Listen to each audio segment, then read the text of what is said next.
ভালোবাসা আমার সকল বন্ধুকে, আশা করি আমার সকল বন্ধু অনেক ভালো আছে। তো আজকে রান্না থেকেই শুরু করলাম। তো আলুটা ভাপিয়ে রেখেছি আর এদিকে পটলও ভেজে নিয়েছি। তো এদিকে দেখো পেঁয়াজটা ভাজা হয়ে গেছে।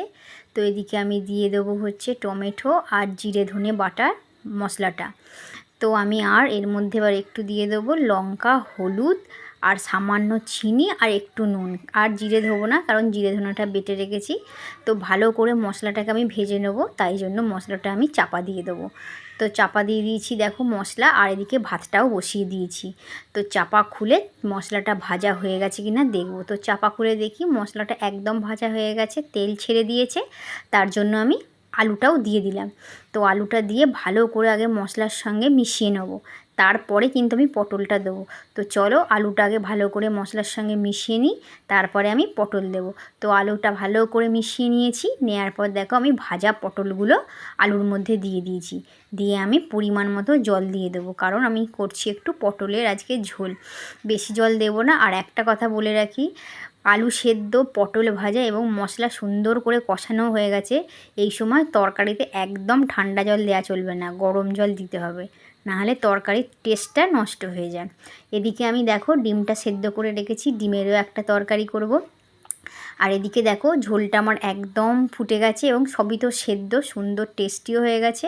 আমি নামিয়ে নিয়েছি দুটো জায়গায়। আর এদিকে দেখো ডিমের করব একটু ভাপা। তো কিভাবে ভাপাটা করছি তোমরা দেখো। প্রথমে কড়াতে তেল দিয়ে দিয়েছি, দেওয়ার পর আমি ডিমগুলোকে কেটে নিয়েছি মাছ বরাবর, নিয়ে ভেজে নিচ্ছি দু পিঠ। আমি কোনো ব্যাটার ইউজ করিনি যাতে কুসুমটা খুলে না যায়। আমি দেখো কোনো ব্যাটার ছাড়াই ভেজে নিয়েছি, কিন্তু ডিমের কুসুমগুলো একটুকু ছেড়ে পড়ে যায়নি। খুব সাবধানে ভাজতে হবে, তাই আমি আস্তে আস্তে ডিমগুলো দিচ্ছি এবং ভেজে নিচ্ছি।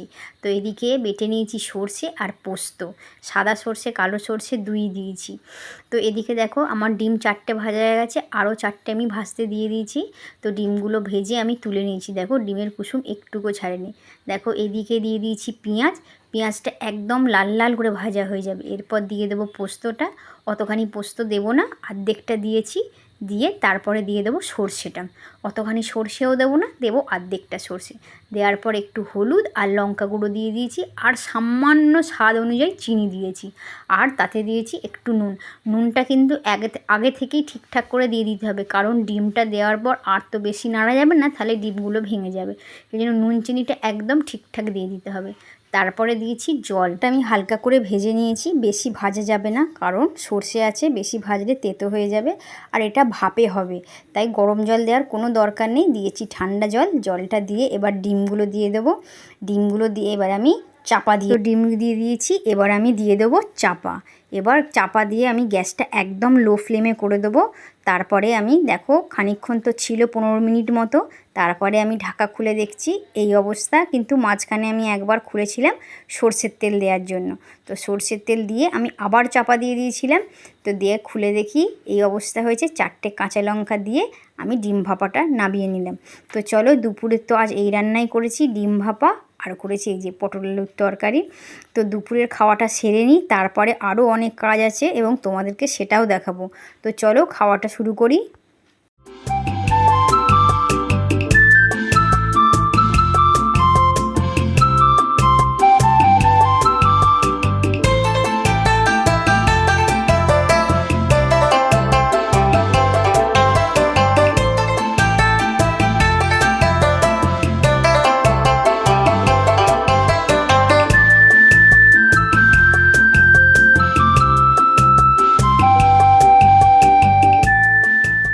ডিম ভাপাটা তো খেতে ভীষণই টেস্টি হয়েছে। যদি তোমাদের রান্নাটি ভালো লাগে বাড়িতে একবার বানিও।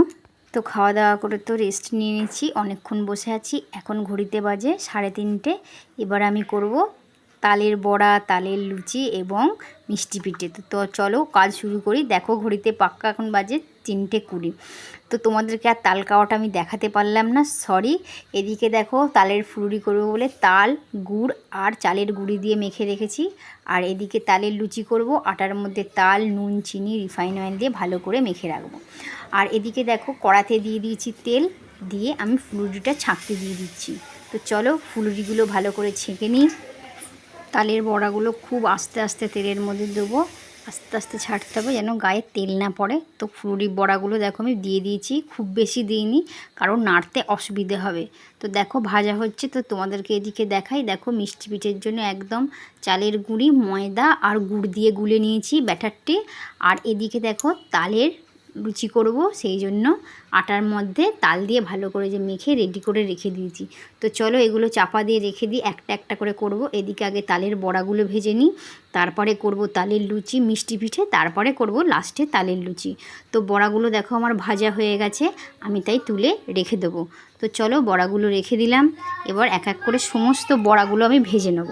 তো চলো ভেজে নিই।